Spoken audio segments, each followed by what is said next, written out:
하나님 말씀은 이사야 1장 3절로 6절까지 한 목소리로 합독합니다. 이사야 1장 3절부터 6절까지 우리 한 목소리로 합독합니다. 시작. 소는 그 임자를 알고 나귀는 그 주인의 구유를 알건만은 이스라엘은 알지 못하고 나의 백성은 깨닫지 못하는도다 하셨도다.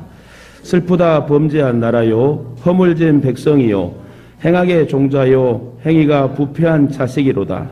그들이 여호와를 버리며 이스라엘의 거룩하신 이를 만홀히 여겨 멀리하고 물러갔도다. 너희가 어찌하여 매를 더 맞으려고 폐역을 거듭하느냐.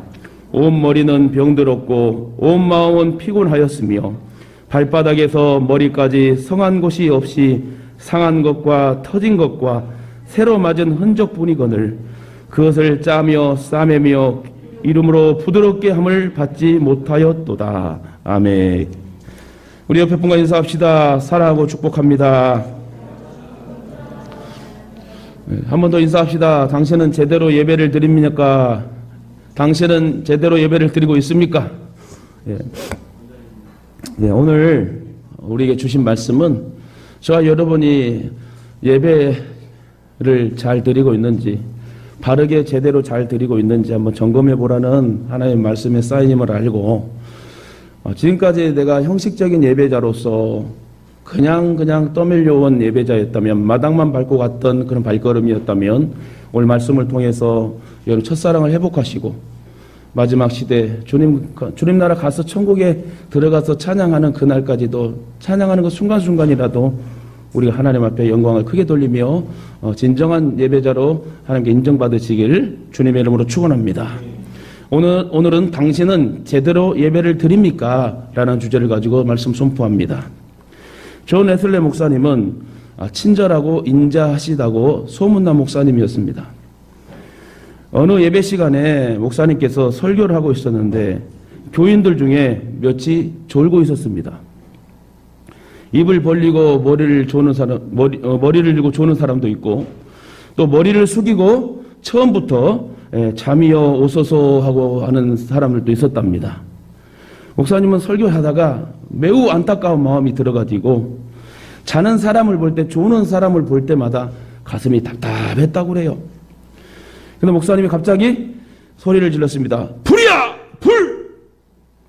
교인들은 갑자기 소리를 지르는 바람에 깜짝 놀랐습니다. 잠이 든 교인들도 정신을 바짝 들어가지고 어디 불이야, 어디야 불이야 그러고 막 아우성거릴 때에 웨슬리 목사님이 엄숙하게 말씀했습니다. 지옥의 불을 말하는 것입니다. 설교 도중에 잠을 자른 사람들이나 정신없이 멍하니 앉아있는 사람들이 가게 될 지옥불 말입니다. 그제야 교인들은 정신을 가다듬고 예배를 잘 드리게 되었다고 합니다. 보통 예배 시간에 재미가 없다 싶으면 어른들은 졸고 아이들은 떠들게 됩니다. 어른들의 조는 상태나 어린이들의 떠드는 상태는 같습니다. 조용한 가운데 예배를 드리며 설교 말씀을 잘 듣는 것이야말로, 또 제대로 하나님 앞에 찬양 드리는 그 모습이야말로, 또 제대로 기도하는 그 모습이야말로 우리가 영적 성숙의 필수 조건이라고 저는 말씀드리고 싶습니다. 그래서 예배는 믿음의 행위 중 가장 신성한 것이다. 따라합시다. 예배는 가장 신성한 것입니다. 마음을 다하고 뜻을 다하고 힘을 다하여 하나님을 사랑하는 행위가 예배라는 것입니다. 그런데 우리 예배는 어떻습니까?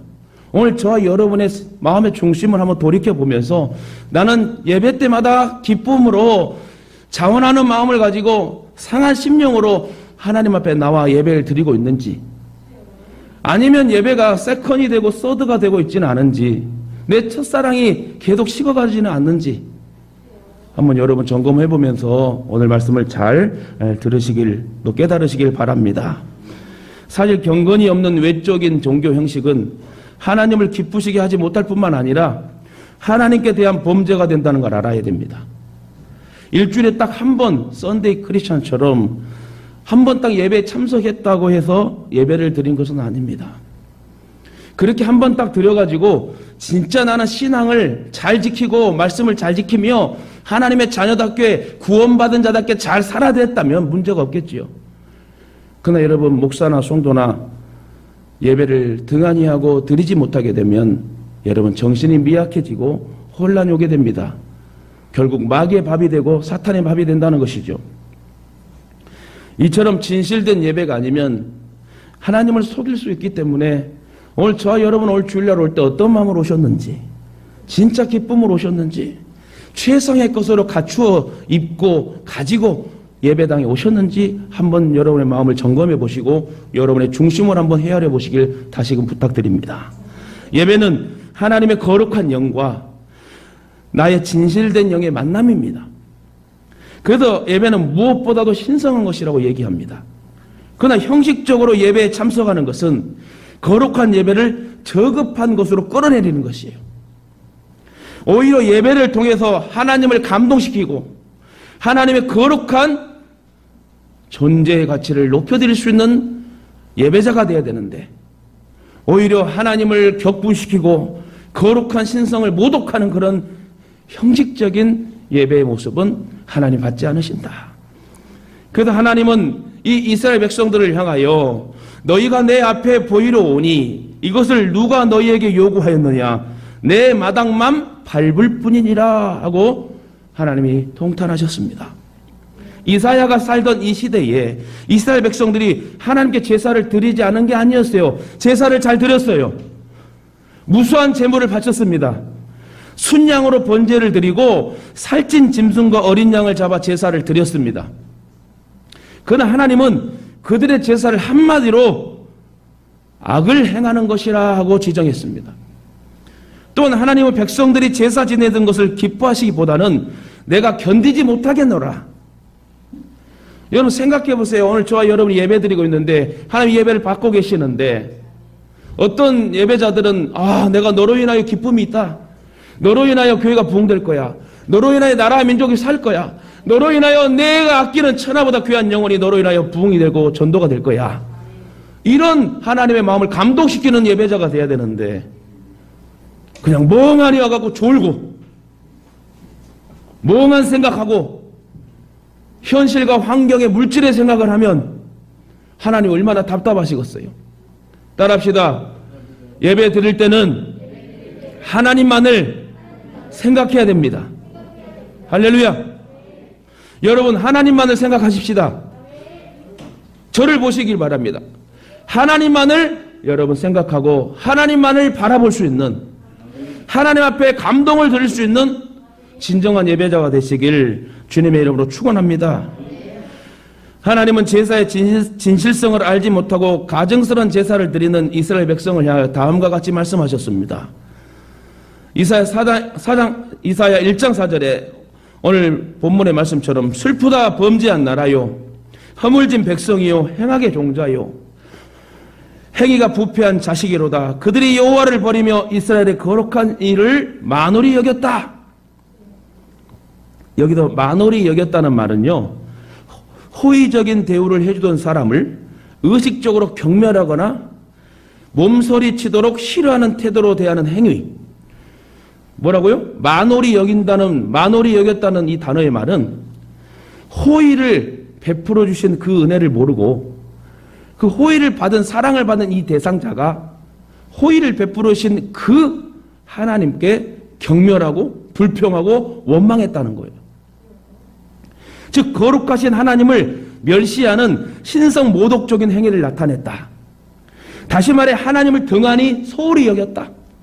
여러분 하나님을 소홀히 하십니까? 하나님을 소홀히 여기십니까? 그러면 하나님을 사랑하십니까? 물과 피를 쏟으신 예수님을 사랑하십니까? 나를 구원해 주신 독생자 예수를 사랑하십니까? 이들은 그런데 하나님을 거룩하게 높이고 영광을 돌려드리지 못하고 하나님을 무시했대요. 예를 들어 예배 시간에 늦게 오는 것이나 중간에 드나든 것은 하나님을 무시하는 거, 멸시하는 거예요. 찬송을 부를 때도 기쁨이 없이 막연하게 앉아있는 것도, 말씀 듣는 시간에 조는 것도. 우리 옆에 분 인사합시다. 제발 졸지 맙시다. 여러분 이 귀한 말씀이 조는 시간이 되면 안 돼요. 조는 것은 자는 것은 어디서? 집에서. 일주일에 딱 이 귀한 메인 설교 40분의 설교를 놓쳐버리면 한 주간 조는 시간밖에 안 되는 거예요. 능력이 없어. 은혜가 없어. 근데 여러분 이 40분의 설교를 잘 듣고 은혜 받고 가면은 힘들고 어려울 때 여러분 일어나게 하고 걸어가게 하고 뛰어가게 하고 달려가게 하고 독수리 날개쳐 올라 비상하듯 하나님 말씀으로 깨닫게 하시고 생각나게 하시고 그 말씀의 능력과 은혜로 우리를 보호하시고 지키신다는 것을 여러분 기억하시길 바랍니다.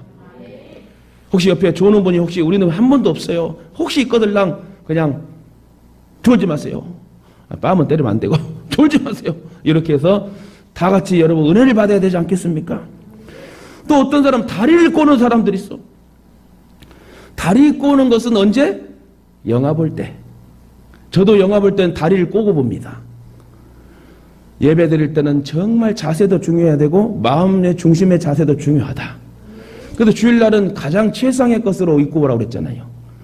저는 항상 생각해봐요. 결혼식 갈 때도 있고 장례식 갈 때도 있잖아요. 의복을 보게 되면 결혼식하고 장례식에 갈 때 제 의복이 아주 깔끔해요. 근데 이런 생각을 해봅니다. 결혼식 갈 때, 장례식 갈 때, 어디 행사 때 갈 때 우리가 의복을 갖춰 입는데 하물며 하나님 앞에 하나님 날 초청하여 하나님 이게 여기에 대면에 계시는데 우리가 정말 더 좋은 것으로 입고 더 좋은 마음으로 더 좋은 중심의 것으로 가지고 가야 되지 않을까? 여러분 사실 하나님이 우리 가운데 지금 계신다고 지금 믿는다면 우리는 최상의 것으로 와야 될 것입니다. 그러므로 하나님의 계신 것을 알고 그렇게 한다는 것은 어떻게 한다고?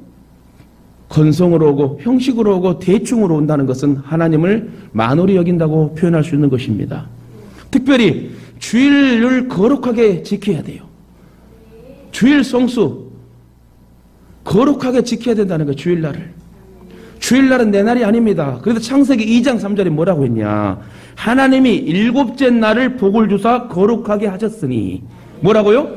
일곱째 날 복을 주사 거룩하게 하셨으니 주일을 철저하게 지키는 신앙은 나의 신앙의 생명이 되고 여러분의 영적 양식이 됩니다. 그리고 하나님이 나에게 복을 주시는 날이고 나를 거룩하게 해주는 날이 주일날이에요. 초대교회부터 지금까지의 교회 역사를 돌아볼 때 주일 신앙을 지키는 나라와 민족은 부강하고 부흥했습니다. 그러나 어떤 나라든지 주일 신앙이 무너지는 나라는 술집으로 바뀌게 되고 나이트장이 돼가고 있고 무너졌다는 사실을 우리는 알아야 됩니다. 고린도전서 10장 31절에 너희가 먹든지 마시든지 무엇을 하든지 다 하나님의 영광을 위하여 하라. 여러분은 진정으로 하나님의 영광을 위해 살고 계십니까? 아니면 나를 위해 살고 있습니까? 일주일 동안 무엇을 위해 지금 살아왔나요? 저와 여러분은 일곱째 날 하나님께 예배드리기 위해 살아가는 성도들이 되시길 주님의 이름으로 축원합니다. 주일이 막 기다려져야 돼요. 주일이 막 사모해야 돼. 주일날 빨리 왔으면 좋겠다. 주일이 빨리 와서 예배드렸으면 좋겠다. 오늘도 막 찬양을 막 뜨겁게 불렀으면 좋겠다. 주일날은 나의 날이 아닙니다. 6일 동안 세상의 오락을 즐기다가도 7일째 되는 주일날은 모든 세상적인 오락을 멈추고 하나님께 예배드리는 데에 온 중심을 쏟는 것이 주일날이라. 그것이 나를 복되게 하고 가정을 복되게 하고 자녀를 복되게 하고 나라와 민족을 복되게 한다는 사실을 여러분 깨닫시기 바랍니다. 오늘 여러분 부모님이나 자녀들이 주일날 성전에 없다면 얼마나 안타까운 일일까요? 여러분 기도합시다. 하나님이 먹이시고 하나님 지켜주시는데 우리가 그 구원의 은혜를 여러분 감사할 수 있는 행위가 예배래요. 지금 우리 나라는 또 어떻습니까? 우리나라는 좀 어떻습니까? 세계 나라마다 지금 난리가 아닌데 주일을 지키는 신앙이 무섭도록 지금 여러분 무너져 가고 있습니다. 한국교회도. 십자가가 많으면 뭐합니까? 지금 십자가가 없어지고 있고 그 십자가를 가당해서 이단들이 판치고 있는 이 시대에 한국교회 믿음 있는 자들이 얼마나 될까요?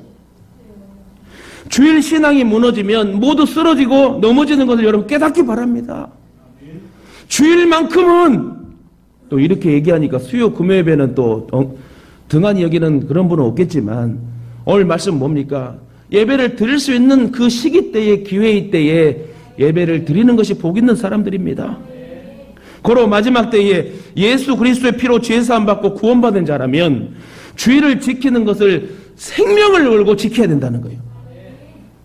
마지막 때에 주의를 지키지 못하게 하는 이 사단의 역사가 얼마나 강하게 나타나는데요. 그러나 저와 여러분은 어떠한 상황에도 주일 성수를 온전히 지킬 수 있도록 주님의 이름으로 부탁드립니다. 다음으로 이스라엘 백성들에게는요, 하나님 말씀하셨는데 회개의 촉구를 요했습니다. 구체적인 회개를 촉구했는데 단지 입술로 죄를 고백하는 행위뿐만 아니라 악행에서 돌이켜서 선을 행하는 회개를 원했어요. 이사야 1장 16절에 보니까 너희는 스스로 씻으며 스스로 깨끗하게 하여 내 목전에서 너희 악한 행실을 버리며 행악을 그치고, 이 말씀은 예배를 통해서 죄사함을 받으래요. 예배를 통해서 회개의 영을 구하고 회개의 기회를 얻으래요. 그렇습니다. 진실로 회개하는 마음이 없이는 너희 손에 피가 가득함이라고 얘기해요. 최소한 예배드리러 올 때는 진짜 여러분 회개하는 마음을 가지고 와야 돼요. 그래서 기도해도 듣지 않을 것이라 말씀했습니다. 회개하지 않으면. 예배를 통해서 피가 가득한 손을 씻으며 우리가 깨끗하게 해야 되는데 이처럼 회개의 열매가 없는 형식적인 예배가 되지 말아야 된다. 참된 신앙은 신령과 진정으로 하나님께 예배하는 거래요. 마음과 뜻과 정성을 다해서 하나님을 섬기는 것이 하나님이 받으시는 참 예배이다. 무엇보다 예배의 가장 중요한 것은 회개하는 마음이에요. 하나님 나를 불쌍히 여겨주세요. 나는 이 한 주간도 내 입술과 말과 행동으로 알게도 모르게 지은 죄들이 많습니다.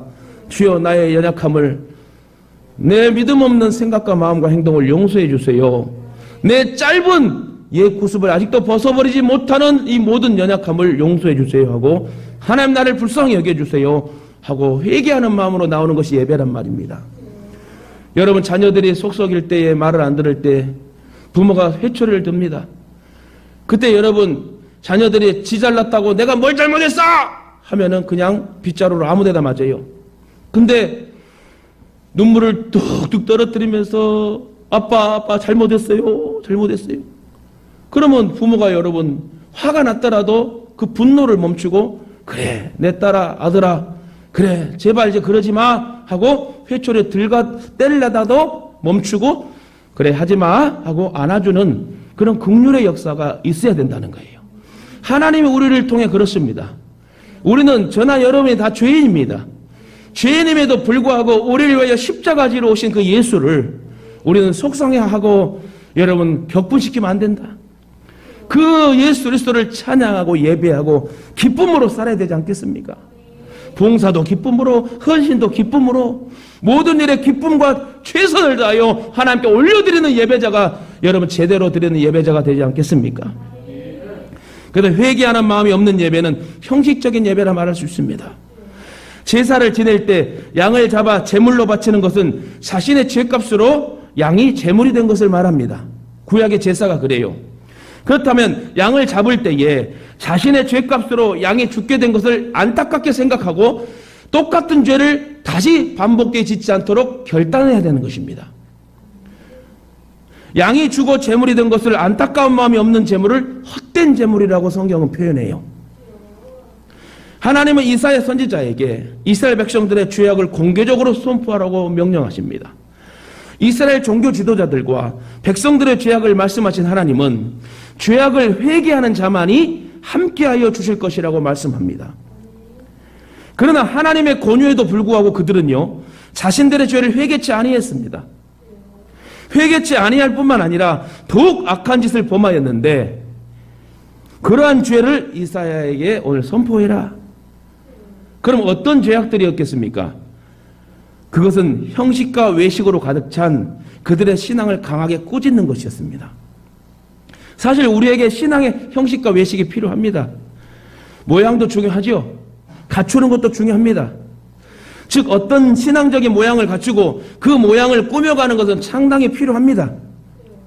그러나 나의 영혼은 꾸미지 않고 형식과 외식에만 치중한다면 그 신앙은 잘못된 신앙이 될 수 있으므로 형식과 외식에서 머물러 있지 말라는 거예요. 이스라엘 백성들은 하루도 빠지지 않고 날마다 성전에 나와 하나님을 찾으며 하나님의 뜻을 알기를 즐거워했다고 했습니다. 그러나 그들은 열심히 하나님께 나와서 예배를 드리고 여러분 하나님 말씀을 준행하는 것처럼 보였지만 모두가 다 형식과 외식이었다는 거예요. 본문 이사야 1장에서도 그들의 형식과 외식을 지적하고 있습니다. 이사야 1장 11절 13절에 보니까 여호와께서 말씀하시되 너희의 무수한 재물이 내게 무엇이 유익하뇨? 나는 수양의 번제와 살찐 짐승의 기름에 배불렀고 나는 수송아지나 어린 양이나 수염소의 피를 기뻐하지 아니하노라. 너희가 내 앞에 보이러 오니 그것을 누가 너희에게 요구하였느뇨? 내 마당만 밟을 뿐이니라. 헛된 재물을 다시 가져오지 말라. 분향은 나의 가정이 여기는 바요 월삭과 안식일과 대회로 모이는 것도 그러하니 성회와 아울러 악을 행하는 것을 내가 견디지 못하겠노라. 저와 여러분은 마당만 밟습니까? 지성소까지 오게 됩니까? 여러분이 앉아있는 이 자리가 마당이 되면 안 된다는 거예요. 여러분의 중심을 드릴 수 있는 제대로 된 예배자가 되어야 되지 않겠습니까? 근데 예배 드리러 올 때 진짜 할 수 없이 오고 귀찮아서 오고 목사님 때문에 오고 여러분 그렇다면 얼마나 하나님 마음 아플까요? 예배 드릴 때는 하나님 보러 와야 돼요. 왜요? 그 하나님은 나에게 복을 주시고 그 하나님 나를 책임져 주시니까. 이스라엘 백성들은 하나님을 전적으로 의지하고 기도하는 것처럼 보였습니다. 예수님 시대의 바리새인들은 일주일에 2번 금식하고 하루에 3번 기도했어요. 그러면서 그들은 흉악한 얼굴을 하면서 광장이나 시장 사람들 많은 곳에서 나는 기도하는 자다. 너희들도 기도해야 돼. 하면서 교만을 부리는 이 외식이 강한 바리새인들을 예수님이 가장 싫어하셨습니다. 그러한 이들의 기도는 하나님께 의로운 판단을 구하는 기도가 아니었습니다. 이들은 자신들의 의를 나타내기 위한 것이었기 때문에 예수님의 책망을 들었던 거예요. 이처럼 이스라엘 백성들도 하나님께 나와서 기도는 했습니다. 이스라엘 백성들도 하나님께 나와 기도는 했습니다. 그러나 그들은 하나님의 뜻을 구하는 기도가 아니라 자신들의 뜻을 일방적으로 알리고 응답해달라는 그런 기도를 하게 됩니다. 특히 하나님께서 이스라엘을 향하여 진노하신 내용들을 보면 더러운 떡, 눈먼 희생, 저는 것, 병든 것이라고 표현하고 있죠. 하나님께서 이러한 것들이 불결하다거나 하찮다거나 그리고 값싼 것이기 때문에 싫어하는 것이 아닙니다. 잘 들으세요. 이는 자신의 무게중심이 실리지 않는 무성의하고 무관심하고 무감각으로 하나님 앞에 던져버린 거기 때문에 여러분 이런 마음으로 오면 안 돼요. 하나님 앞에 올 때는 최소한 진짜 그 은혜에 감사하는 마음을 가지고 내 정열과 열정과 모든 걸 쏟고 가야 돼. 그냥 와서 졸다 가는 것도 아니고 멍 때리고 가는 것도 아니고 정말 정신 차려서 처음 시간부터 끝까지 찬양부터 기도와 말씀의 축도까지 완전히 내가 하나님께 온 땀을 쏟으면서 정성을 다해서 올려드리는 것이 진정한 예배라는 것입니다. 그들은 돈을 위하여 예배와 사역을 했습니다. 사리사욕을 위한 봉사요 예배여 봉사했다고 경고합니다. 백성들이 가져온 좋은 짐승들은 자기들이 빼돌리고요. 병든 것과 저는 것을 하나님께 드렸습니다. 그들은 어차피 불에 태워버릴 것인데 굳이 살찌고 기름진 것들을 드릴 필요가 없다고 생각한 거예요. 그러면서 재물에서까지 이익을 얻으려 했습니다. 그래서 엘리 제사장의 아들 홈리와 비느하스도 백성들이 가져온 모든 살찐 짐승들의 넓적다리를 자기들이 먼저 퍼먹었어요. 그 엘리 제사장은 그 자녀들 보고 싸다기를 때리면서라도 절대 그러면 안 돼! 하고 혼내놔야 되는데 애들아 그러면 안 된다 하고 그냥 넘어가게 됩니다. 결국 홈리와 비느하스 엘리의 제사장 두 아들은 전쟁터에 죽어버리고 그 죽은 비보의 소식을 듣고 의자에 졸다가 그 비보의 소식을 듣고 목이 부러져 제사장은 죽어버립니다. 그리고 그 가문에 노인이 없고 빨리빨리 죽어버리는 저주를 받게 됩니다. 얼마나 비참합니까? 예배가 그렇게 중요하다니까요. 이 시대에 여러분 하나님이 먹이시고 입히시고 만나와 메추리교와 모든 역사의 파노라마를 보면은 하나님이 지키시고 보호하시고 그들을 항상 보호해 주셨습니다. 그러면 오히려 감사하고 감사해야 될 위치인데 마누리 여기고 가정이 여기고 하나님의 사랑을 등한히 여기고 내가 다 했다 그런 마음을 가지고 하나님을 몰라라 합니다. 우리가 돈을 벌려고 하면 세상에도 벌어야지 교회를 통해서 돈을 벌려고 하면 절대로 신앙이 자라지 못합니다. 큰 교회들 보면은 막 사업자들이 많이 들어와요. 장사하는 사람들이 들어와가지고 다 그렇지는 않아요. 그런데 무늬만 기독교인이 많아가지고 그렇게 상술로 하는 사람들도 많이 있습니다. 교회는 피로 값주어 세운 곳이기 때문에 그리스도의 성전이기 때문에 물질과 시간과 정성을 바치는 곳이지. 그렇습니다. 구약시대의 제사는 다른 말로 희생이었습니다. 여러분 예배드리러 올 때 희생하러 오십니까? 나를 드리러 오십니까? 구약에는 내 대신 소와 양과 염소가 죽었는데 신약시대는 저와 여러분이 진짜 죽어야 되는 거래요. 어떻게 양과 염소가 없잖아요. 여러분 옆자리에 양과 염소가 있어요? 내 자신이 죽어줘야 된다는 거예요. 은혜의 시다라고 말하면서 대충 나는 한 번 드린 예배자, 시간만 때우고 가는 예배자, 이게 아니고요. 여러분이 양과 염소 대신에 이제 신약시대에는 내가 직접 죽어드려야 된다는 거예요. 내 잘못된 생각이 죽어지고 내 잘못된 자아가 죽어지고 내 죄성이 죽어지고 나를 죽이고 태우고 가는 것이 여러분 예배라는 것입니다. 구약 제사는 여러분 아시다시피 희생이었어요. 짐승을 희생제물로 바쳤습니다. 희생이 무엇입니까? 말 그대로 내 손해가 있어야 돼요. 아픔이 있어야 하고 불편함이 있어야 하고 내가 가장 귀한 것을 사랑하고 즐기는 것들을 포기함으로 말미암아 하나님께 헌신을 보여드리는 것이 희생입니다. 이처럼 우리가 드리는 예배에 희생이 들어있어야 된다는 거예요. 여러분 생각과 마음에 얼마나 희생의 정신이 있습니까? 희생이 없는 예배라면 그건 예배가 아니라고 그래요. 우리에게도 실질적인 희생이 있어야 된다는 거예요. 나를 위하여 십자가 물값을 쏟으니 그 사랑에 감사하면서 눈물이라도. 제가 오늘 목양실에서 기도하다 보니까 이런 마음이 들대요. 감사할 수 없는 그런 마음이 자꾸 든다면 하루에 감사라는 이 하나님 감사합니다. 나를 구원해 주셔서 감사합니다.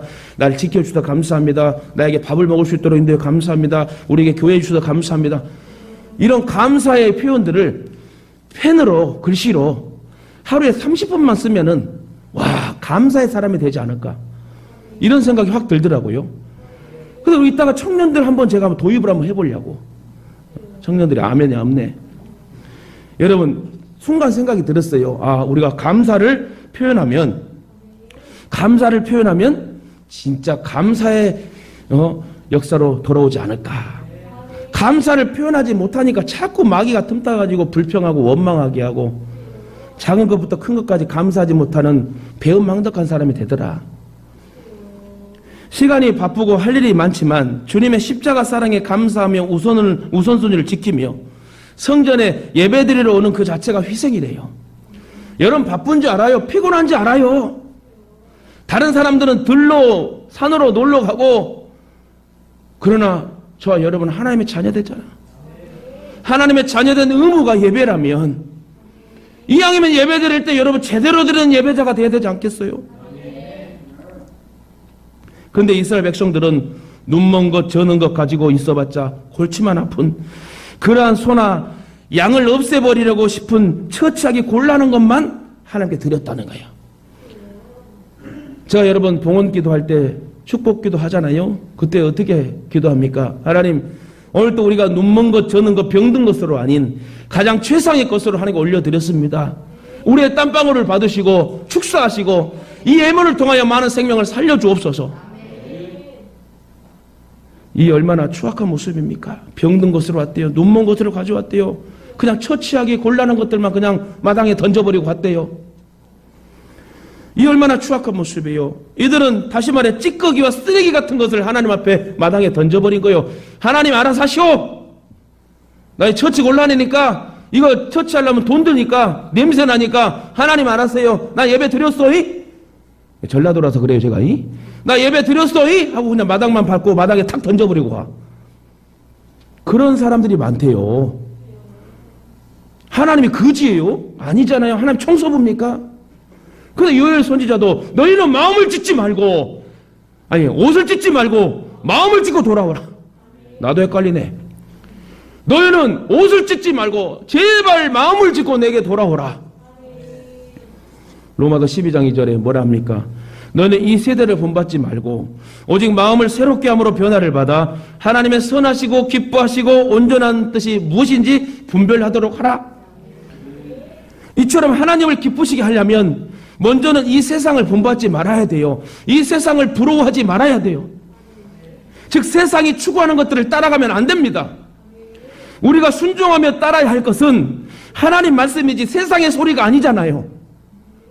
다시 말할게요. 우리가 따라야 될 것, 순종할 것은 하나님의 말씀이지 세상의 말들이 아니자란 얘기예요. 그래서 자꾸 세상의 말을 귀하게 생각하고 하나님의 말씀을 세컨 서드로 여기면서 또한 하나님을 기쁘시게 하려면 오직 마음을 새롭게 해야 합니다. 날마다 나의 심령 상태를, 나의 마음의 상태를 점검해야 돼요.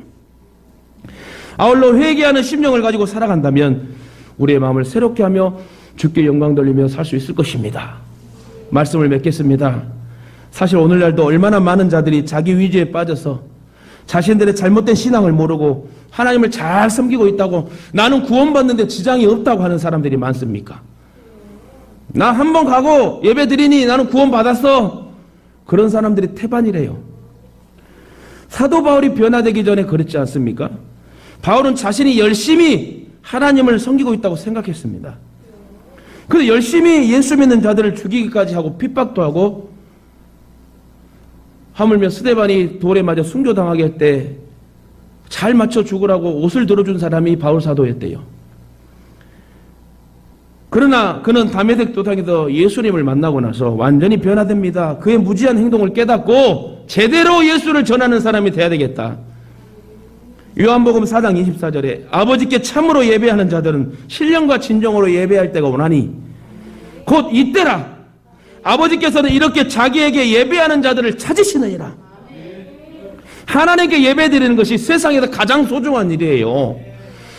여기 서 있는 목회자도요, 힘들고 피곤하고 연약할 때도 있고 어쩔 때는 예배를 좀 쉬었으면 좋겠다 이런 생각도 있습니다. 그런데요, 희한하게도 이상하게도 신기하게도 예배드리고 말씀 선포하면은 아주 힘이 넘쳐요.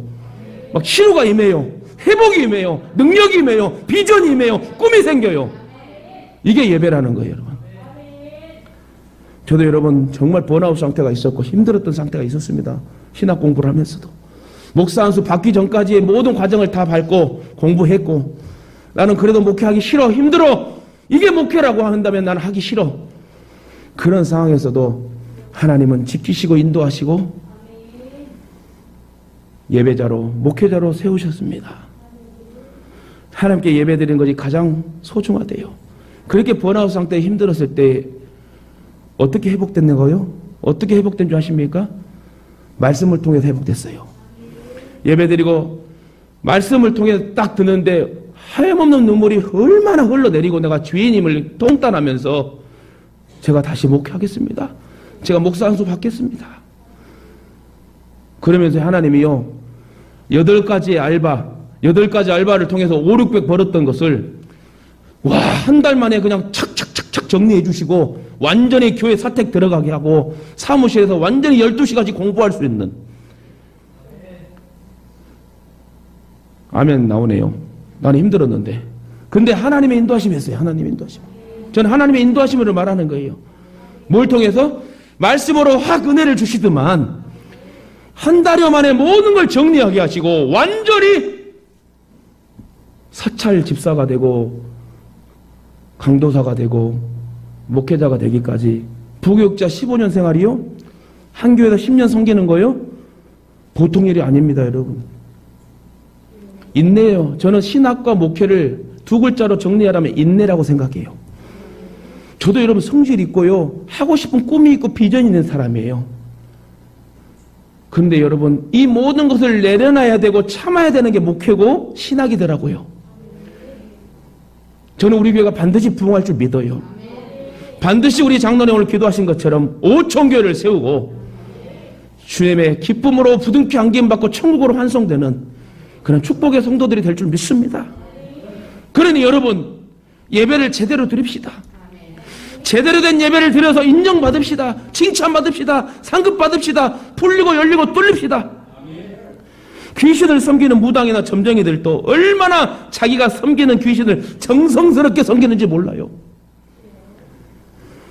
거기 보면요 막 반짝반짝해요. 막 밥그릇부터 해갖고 뭐 제사 드리는 이 목기들과 이런 제기들이 엄청 반짝반짝. 저 다 금인 줄 알았어. 그렇게 정성스럽게 닦고 그렇게 지들이 섬기는 이 귀신을 최고의 여러 정성을 다해 대우를 합니다. 이단에 빠진 이들도 무식할 정도로 정성과 충성을 다하죠. 근데 우리는 뭐죠? 우리는 그 하나님을 나를 살리고 이쁘시고 내 자녀까지 후손까지 책임지시는 나를 극진히 사랑하여 나를 걸작품으로 인정하시는 그 하나님을 우리는 어떻게 섬기고 있는지 어떤 마음으로 여러분 예배드리러 오고 있는지 한번 오늘 저와 여러분 깨달읍시다. 많은 사람들이 모여서 하나님께 예배드리는 건 중요하지 않습니다. 화려한 성전에 나와 하나님께 예배드리는 것도 중요하지 않아요.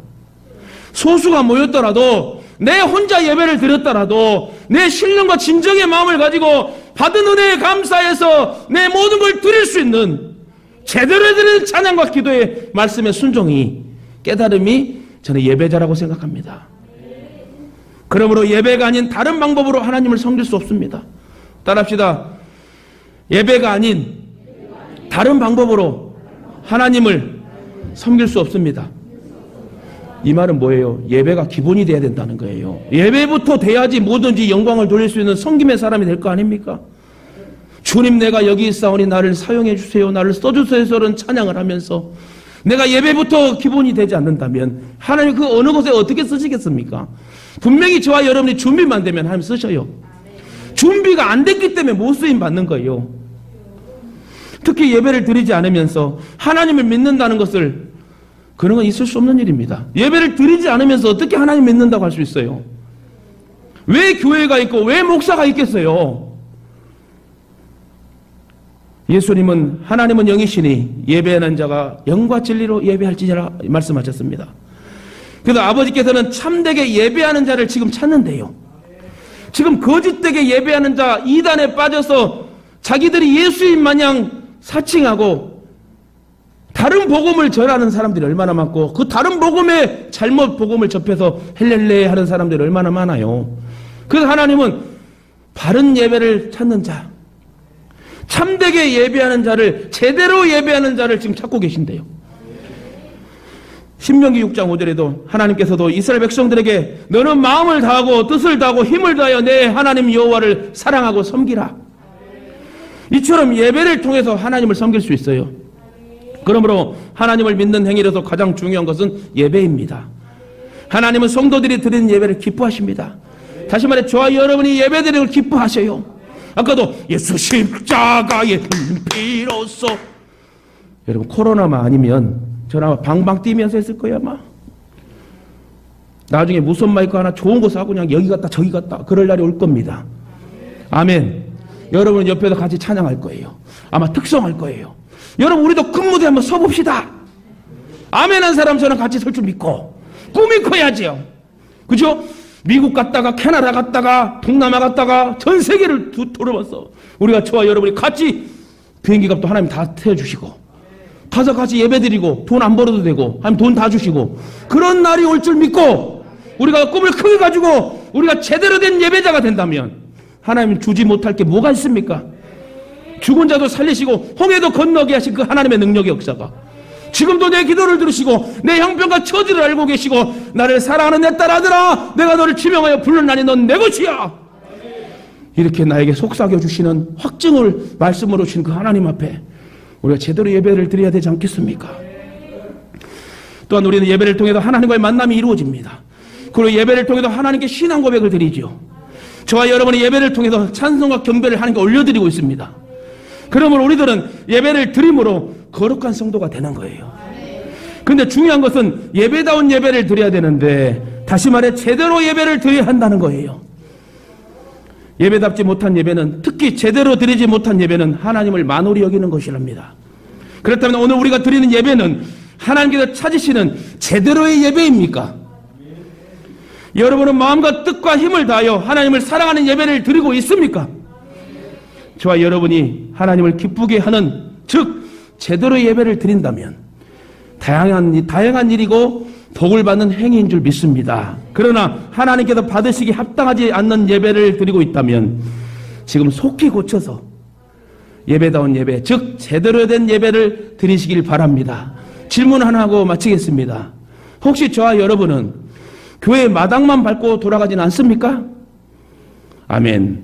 한 사람도 없었어요. 감사해요. 혹시 그렇다면 우리의 잘못된 예배를 고쳐야 됩니다. 제대로 이제 앞으로 드리는 예배자가 되면 됩니다.